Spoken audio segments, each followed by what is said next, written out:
شان خلیفہ دوم حضرت عمر فاروق اعظم رضی اللہ تعالی عنہ یکم محرم الحرام کو چونکہ آپ کی شہادت ہے اور انہی دنوں میں آپ کو زخمی کیا گیا تھا، یعنی 26، 27، 28 ذی الحج کو وصال آپ کا یکم محرم الحرام کو ہوا آپ کی شہادت سے۔ اس نسبت سے آج کا جمعہ انشاءاللہ حضور کے دوسرے یار فاروق اعظم رضی اللہ تعالی عنہ آپ کی فضیلت پر انشاءاللہ کچھ چند گزارشات آپ کی خدمت میں پیش کروں گا۔ حضرت فاروق اعظم رضی اللہ تعالی عنہ آپ جانتے ہیں کہ ہم اکثر ذکر کرتے رہتے ہیں کہ اس امت میں شیخین کا مقام سب سے بڑھ کر ہے، اور شیخین سے مراد حضرت سیدنا صدیق اکبر اور حضرت فاروق اعظم رضی اللہ تعالی عنہ، یہ مراد ہے شیخین سے۔ اور یہ بات بھی ذہن نشین رہے کہ اس بات پر امت کا اجماع ہے، امت متحد اور متفق ہے اس بات پر کہ اس امت میں شیخین سب سے افضل ہیں، چاہے وہ مفسرین ہوں یا محدثین ہوں یا فقہاء ہوں یا متکلمین ہوں یا صوفیاء ہوں، تمام کے ہاں اس امت میں سب سے افضل ابو بکر و عمر ہے، اور اس میں کوئی شک اور شبہ کی گنجائش نہیں ہے۔ موضوع آگے چلے گا تو انشاءاللہ بات چلے گی، آپ دیکھیں گے کہ فاروق اعظم رضی اللہ تعالیٰ عنہ کو اللہ نے کیا شان عطا فرمائی ہیں اور کیا مقام و مرتبہ عطا فرمایا۔ حضرت فاروق اعظم کے لیے ایک بات بڑی خوبصورت ہے، جیسا کہ میں اکثر عرض کرتا ہوں کہ بعض صحابہ میں بعض وہ کوالٹیز ہیں، بعض وہ اوصاف ہیں، بعض وہ خوبیاں ہیں کہ جو دوسرے صحابہ میں نہیں ہوتی۔ تو عمر پاک میں بھی بہت ساری ایسی خوبیاں، ایسے اوصاف، ایسے کمالات ہیں کہ جو دیگر اصحاب میں نہیں ہیں۔ اس میں بھی حکمت ہے کہ سارے صحابہ ایک جیسے نہیں ہیں، اس میں بھی حکمت ہے، اس طرف میں نہیں جانا چاہ رہا لیکن اس میں حکمت ہے۔ سب سے پہلی بات، پوائنٹ نمبر 1، وہ یہ ہے کہ تمام کے تمام صحابہ بشمول حضرت صدیق اکبر، توجہ سے آپ نے جملہ سن لیں، بشمول حضرت صدیق اکبر، بشمول عثمان غنی، حیدر و کرار، تمام صحابہ حضور کے مرید ہیں، یعنی وہ خود آئے، حضور کے ہاتھ میں انہوں نے بیعت کی، انہوں نے کہا کہ حضور ہاتھ آگے بڑھائیے میں بیعت کروں، تو تمام صحابہ مرید ہیں، یعنی مرید مصطفیٰ ہے۔ کم و بیش 1,40,000 صحابہ میں یا 1,14,000 صحابہ میں یا 1,24,000 صحابہ میں جتنے بھی اصحاب ہیں، تمام کے تمام مرید مصطفیٰ ہیں۔ اکیلا فاروق اعظم ہے جو مرید مصطفیٰ بھی ہے، بلکہ مرید مصطفیٰ سے پہلے وہ مراد مصطفیٰ ہے۔ یہ اکیلے فاروق اعظم کا مقام ہے۔ آپ کہیں گے جی یہ کوئی خطیبانہ رنگ ہے، یہ کوئی خطیبانہ جملہ ہے، نہیں، اس کے پیچھے سیاست کی احادیث موجود ہے جس میں آپ نے باقاعدہ ایک دن دعا کے لیے ہاتھ اٹھائے اور اللہ کی جناب میں اللہ کے محبوب نے دعا کی، اللہم اید الاسلام، مختلف روایات الفاظ بھی مختلف ہیں، ایک جگہ اللہم اعز الاسلام ہے، ایک جگہ اللہم اید الاسلام بعمر بن الخطاب۔ جب حضور نے یہ دعا فرمائی، اپنے گورے گورے ہاتھ اٹھائے، تو آپ کو پتہ ہے کہ محبوب دعا کریں تو ہم قبول تو کر لیتے ہیں، یہ ہو ہی نہیں سکتا۔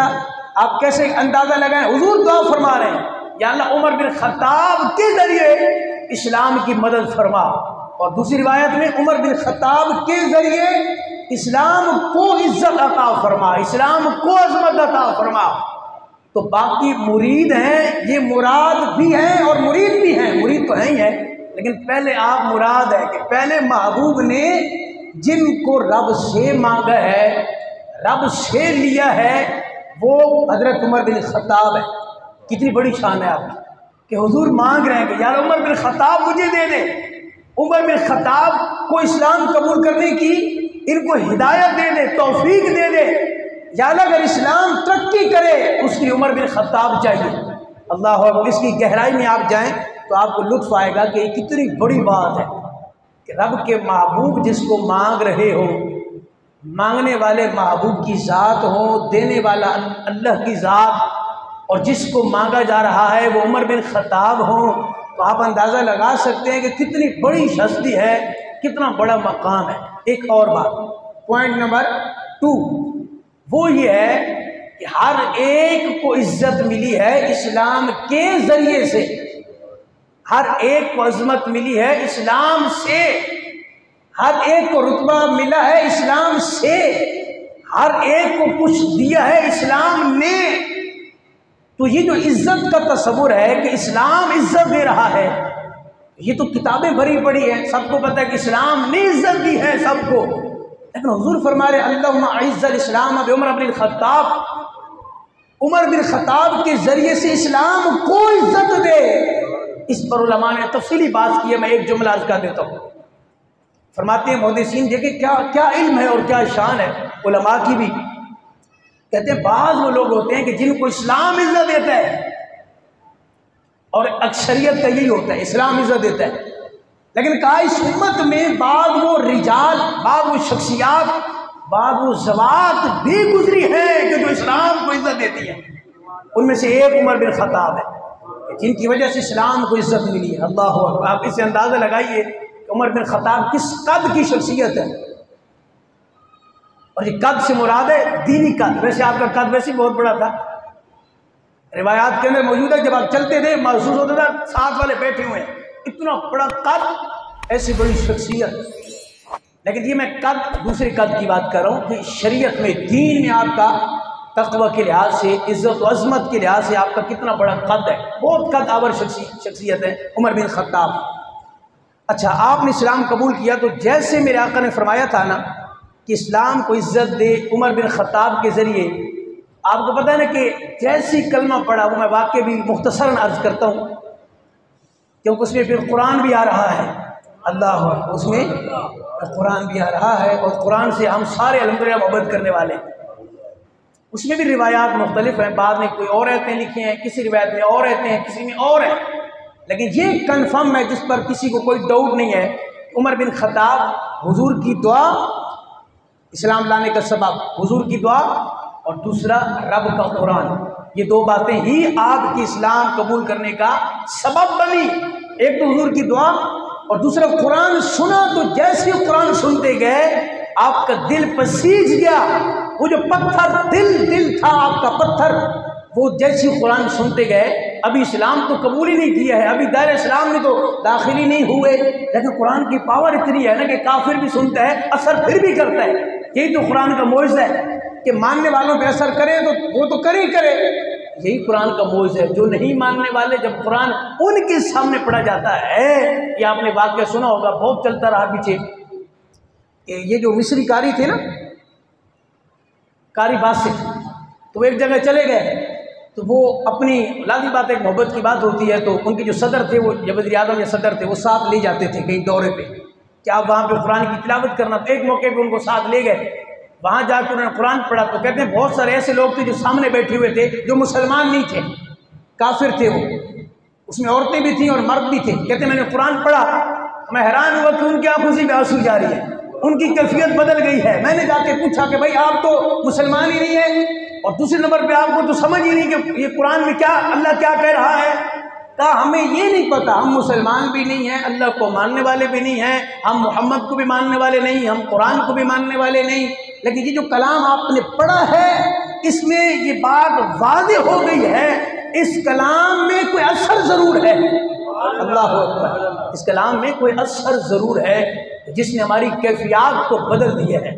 عمر بن خطاب اگرچہ اس وقت مسلمان نہیں ہوئے تھے، لیکن جیسے ہی ان کے سامنے ان کی بہن نے، ان کی ہمشیرہ نے وہ قرآن پڑھا تو آپ کی دل کی دنیا بدل گئی، اور آپ نے فوراً کہا مجھے جلدی لے چلو اللہ کے محبوب کے پاس، میں کلمہ پڑھ کے مسلمان ہونا چاہتا ہوں۔ وہ واقعہ مختصراً عرض کر دیتا ہوں کہ جس میں آپ تلوار ہاتھ میں لے کے جا رہے تھے، اللہ اکبر، اور کہا کہ آج تو میں نے کسے ختم کر دینا ہے کہ جو نبی دعوت دے رہا ہے اور ہمارے بزرگوں کے جو آبا و اجداد کے معبود ہیں ان کے خلاف بات کر رہا ہے، آج میں نے سارا قصہ ہی ختم کر دینا ہے، نہ رہے گا محمد معاذ اللہ اور نہ یہ دین رہے گا۔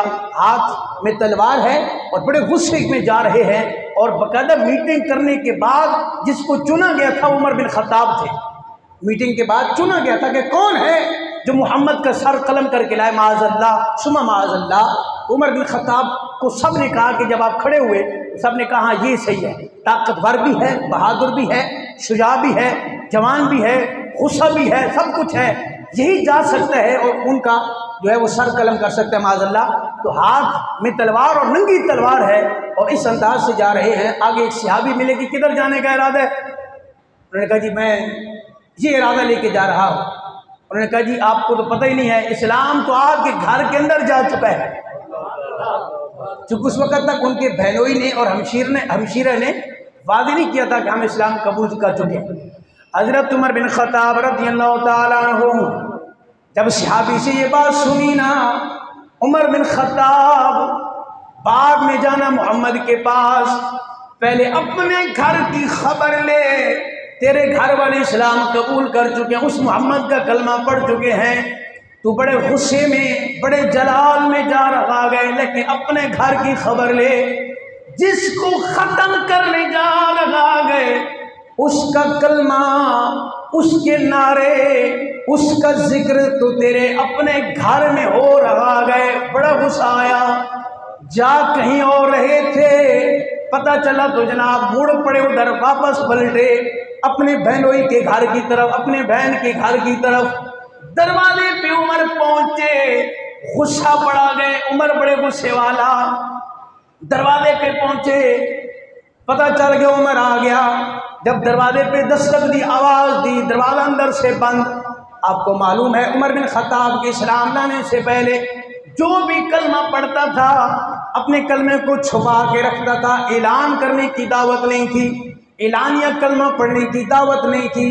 کلمہ پڑھو، دائرہ اسلام میں داخل ہو جاؤ، لیکن لوگوں کو بتانے کی ضرورت نہیں ہے، اس لیے کہ اگر آپ نے بتا دیا ظلم و ستم کے پہاڑ ٹوٹ جائیں گے، کیونکہ ہر ایک کا صبر ایک جیسا نہیں ہوتا۔ مختصر یہ آپ نے جناب والا دروازہ جب کھولا گیا، عمر بن خطاب اندر گئے، لمبا واقعہ ہے، مختصر کر رہا ہوں۔ آپ نے بہن کو مارنا شروع کیا۔ ایک بڑی نکتے والی بات عرض کر دوں، توجہ کرنا ذرا، علماء نے باقاعدہ لکھا گئے اسلام لانے سے پہلے بھی عمر بن خطاب کا دبدبے کا عالم یہ تھا کہ خاندان میں، پورے خاندان میں عمر بن خطاب کے سامنے کوئی اونچی بات نہیں کرتا تھا۔ غصے کی وجہ سے، جلال کی وجہ سے عمر بن خطاب اپنی ہمشیرہ کو، اپنی بہن کو غصے سے بات کر رہے ہیں، لیکن ساتھ ساتھ حیران بھی گئے کہ میرے سے سارا خاندان ڈرتا ہے، آج میری بہن میں کون سی طاقت آ گئی کہ جس سے میری ہمشیرہ ڈر ہی نہیں رہی، ماری جا رہے گئے، خون نکل رہا ہے عمر بن خطاب کی ہمشیرہ کا۔ لیکن آپ نے کیا جواب دیا؟ بہن نے کہا بھائی جس باپ کا، خطاب کا خون آپ کی رگوں میں دوڑ رہا ہے، اسی خطاب کا خون میری رگوں میں بھی دوڑ رہا ہے۔ توجہ، عمر بن خطاب حیران بھی ہیں، یہ پاور کہاں سے آئی ہے، میرے سامنے کوئی بولتا نہیں گئے۔ عمر بن خطاب کو اس وقت تک پتہ نہیں تھا کہ کلمہ میں وہ پاور ہے، کلمہ کے اندر وہ طاقت ہے کہ جو زمانے میں طاقت اور پاور نہیں ہے، یہ جس دل میں آ جاتا ہے پاور خود بخود آ جاتی ہے۔ نعرہ تکبیر، نعرہ رسالت، نعرہ حیدری، نعرہ عمر بن خطاب بڑے حیران، یہ پاور کہاں سے آئی؟ ان کو خبر نہیں کلمے کی بڑی پاور ہے، جہاں یہ پاور آ جائے وہاں سب طاقتیں جناب نیچے ہو جاتی ہیں، کلمہ کی پاور اوپر۔ عمر بن خطاب جب مار مار کے تھک گئے، پتہ چلا بہن ماننے والے نہیں، پیچھے ہٹنے والی نہیں ہے، کہا چلو ایک کام کرو، جو کلام تم پڑھ رہے تھے وہ کلام تو ذرا سنا دو۔ اللہ اللہ مختصرت کر رہا ہوں کیونکہ واقعہ بڑا لمبا، بات سنانا مقصود اور ہے۔ کہتے ہیں جب قرآن پڑھانا، روایات مختلف ہیں لیکن 16واں پارہ اس پر اتفاق، طٰغٰ ما انزلنا علیک القرآن لتشقى۔ اللہ اکبر اللہ اکبر۔ ما انزلنا علیک القرآن،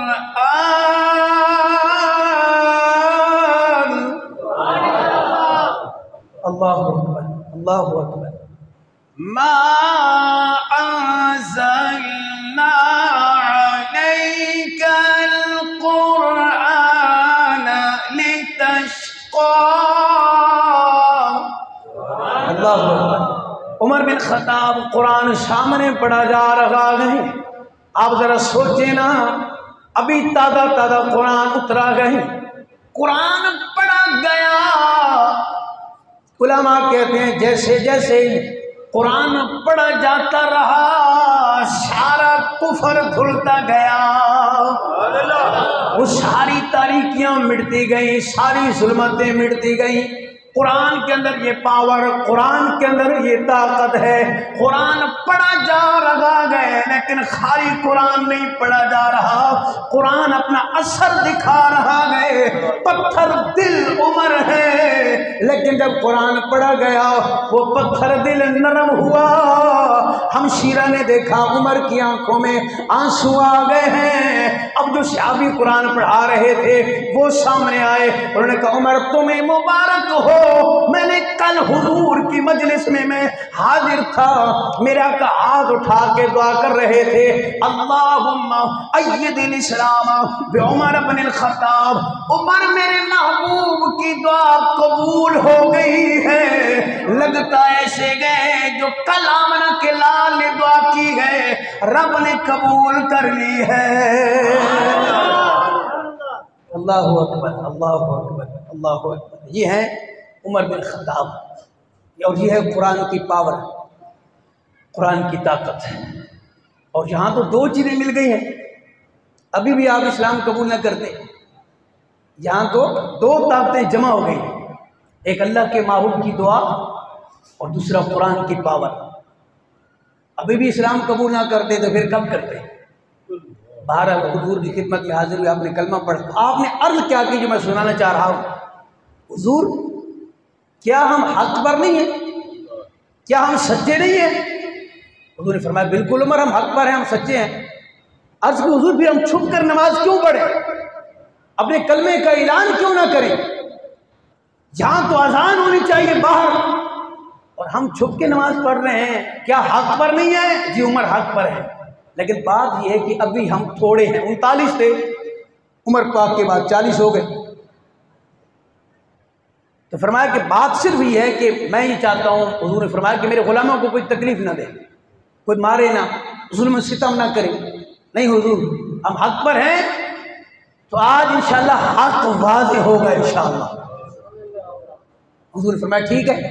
عمر بن خطاب کو مانگا بھی اس لیے تھا، اب ایک سائڈ پہ حضرت حمزہ ہیں، ایک سائڈ پہ حضرت عمر بن خطاب ہیں، اور دو لائنیں یوں نکلی ہیں نا، تو جب باہر نکلے ہیں تو پھر کسی کافر کی جرت نہیں ہوئی، دیکھا کہ آ گیا عمر بن خطاب اور ہاتھ میں تلوار، اور کہا کہ جس نے اپنے آپ کو، بلکہ الفاظ و تاریخ کے اندر دو موقع پہ عمر پاک کے موجود ہے، ایک جب آپ نے ہجرت کی ہے، اس وقت کوئی ایک کافر نہیں تھا کہ جو آپ کے سامنے آیا ہو، حالانکہ مسلمان چھپ کے جا رہے تھے، عمر بن خطاب سامنے گئے، انہوں نے کہا جس نے آنا ہے سامنے جس کو اپنی زندگی سے پیار نہیں ہے تو عمر بن خطاب کے سامنے آ جائے۔ آج بھی یہی موقع تھا، ہاتھ میں تلوار، اور کہا جس نے اپنے بچوں کو یتیم کرانا ہے تو آ جائے میرے سامنے۔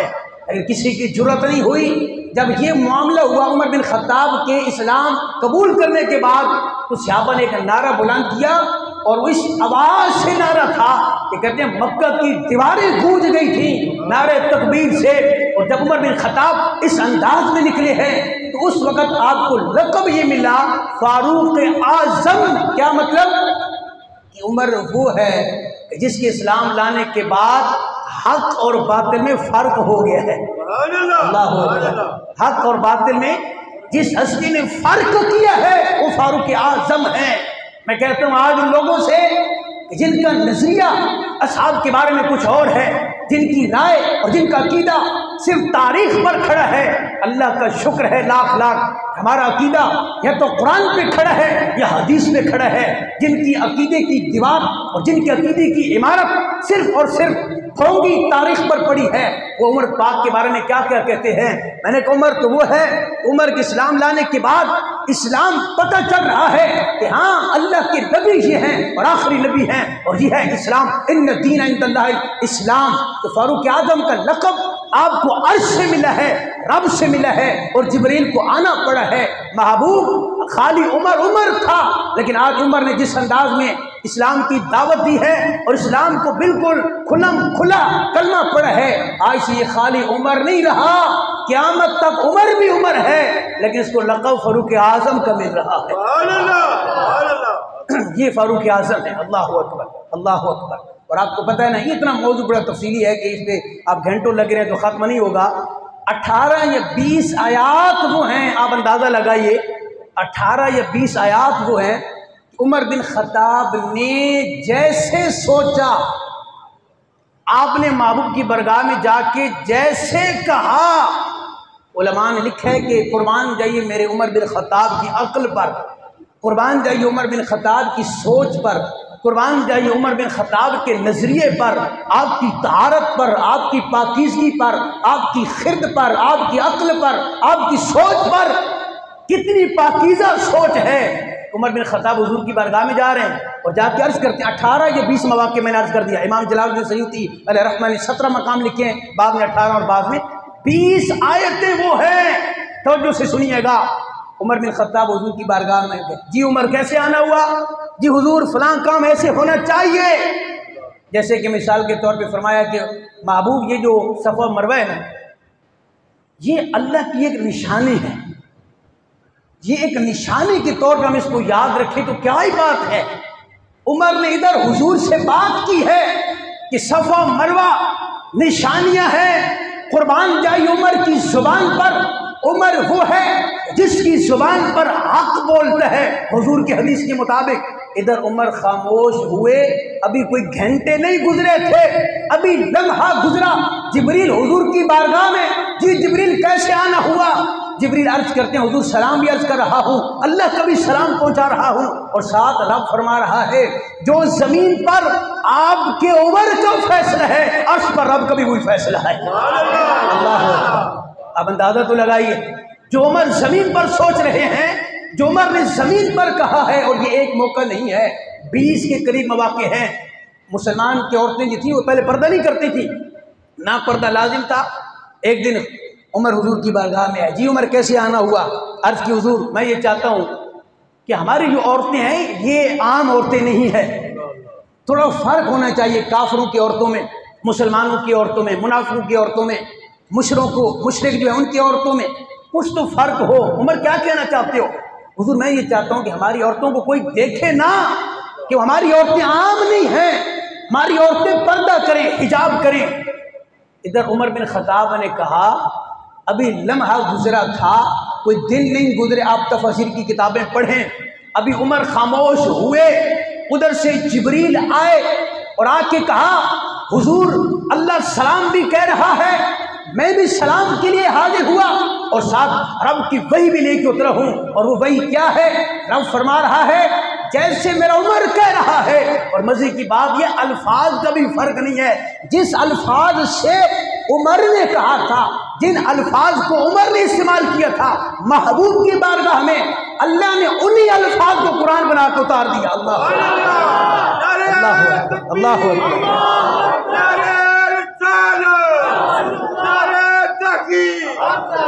ماشاء اللہ، یہ ہے حضرت عمر بن خطاب۔ لوگ کہتے ہیں پتہ نہیں جناب وہ کیا بات۔ اور آخری بات توجہ سے سنیے گا ذرا، آج جس جگہ پہ جس تھاں پہ حضرت صدیق اکبر اور عمر پاک آرام کر رہے ہیں، آپ کو پتہ نہیں وہ کون سی تھاں ہے اور کون سی جگہ ہے؟ اہل بیت کے امام کی بات کروں گا، کیونکہ اب آپ بارش کی وجہ سے تھوڑا لیٹ بھی ہو گئے تو وہ بھی تشریف لا رہے ہیں، تو آخری بات سن لیجئے۔ حضرت امام زین العابدین جو اہل بیت کے امام ہیں اور اہل بیت سے پیار کرنے والے، آل کا نام لینے والے، اہل بیت سے محبت کا دعویٰ کرنے والے، ان سے عقیدت کا دم بھرنے والے، ہمارا عقیدہ اہل بیت کے ائمہ سے ثابت ہے۔ آئیے کتاب آپ کی ہوگی اور عقیدہ امام زین العابدین کا ہوگا اور شان میرے عمر پاک کی ہوگی انشاءاللہ۔ بس کر دیں یار، میرے خیال میں اب سبحان اللہ نہیں کہہ رہے، محمد سے کہہ دینا ذرا سبحان اللہ۔ یار میں نے پچھلے کوئی 2-3 ماہ میں کوئی 2-2.5 لاکھ کی کتابیں منگوائی ہیں، اس کا کچھ تو فائدہ ہو، وہ میں پیش ہی نہیں کر رہا کہ سارے کہ نہیں ترنم نہیں آ رہی، وہ میں کتابیں لائے نہیں ہوں، حوالے لگے پڑے ہیں۔ اگر کسی کو ضرورت ہو تو آپ کی 38 کتابوں سے، کتنی کتابوں سے؟ 38 آپ کی کتابوں سے ہم یہ بات دکھا سکتے ہیں کہ اہل بیت کے ہر امام نے، وہ 12 ہوں یا 14 ہوں یا 15 ہوں یا جتنے بھی ہیں، ہر اہل بیت کے امام نے فاروق اعظم کی جس انداز میں تعریف کی ہے، اگر اب اسی بات کو ہی مان لیں، اپنے امام کی بات کو ہی مان لیں تو امام زین العابدین کو سننے لگا سارا عقیدہ واضح ہو جائے گا۔ کسی نے کہا امام زین العابدین سے مدینہ شریف گئے ہوئے تھے، کہا جی عمر اور ابو بکر کا کیا مقام ہے؟ آپ نے 2 حرفی جواب دیا، امام تھے نا، علی کا خون تھا رگوں میں، حسین پاک کا خون تھا، کربلا کی شاہ سوار کا خون ان کی رگوں میں دوڑ رہا تھا۔ انہوں نے 2 جملوں میں کہا اگر تم ابو بکر و عمر کا مقام پوچھنا چاہتے ہو تو جو آج مزار میں ابو بکر عمر کا مقام ہے، زندگی میں بھی ان کا یہی مقام تھا۔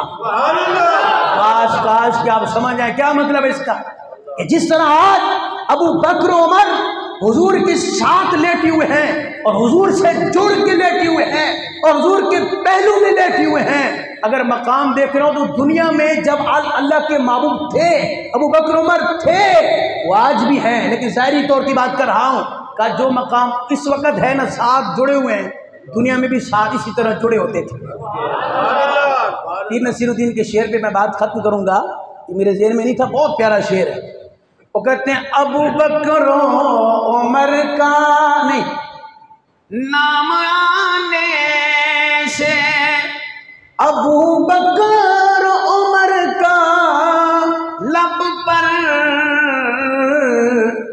تو بگڑتا ہے وہ پہلو میں سلائے ہوئے ہیں، تو بگڑتا ہے وہ پہلو میں سلائے، یعنی ابو بکر عمر کا نام آتا ہے تو بگڑ جاتا ہے۔ ذرا ادھر تو دیکھنا کہ ابو بکر عمر وہ ہے جو حضور کے پہلو میں لیٹے ہوئے ہیں۔ محبت سے بولی ذرا سبحان اللہ، اللہ اکبر۔ نام آنے سے، نام آنے سے ابو بکر عمر کا لب پر، کبھی کبھی ادھر ادھر معاملہ ہو جاتا ہوتا ہے، آپ صحیح جگہ پہ ہم آ گئے ہیں، ذرا محبت سے بولی سبحان اللہ۔ نام آنے سے ابو بکر عمر کا لب پر تو بگڑتا ہے وہ پہلو میں سلائے ہوئے ہیں، تو بگڑتا ہے وہ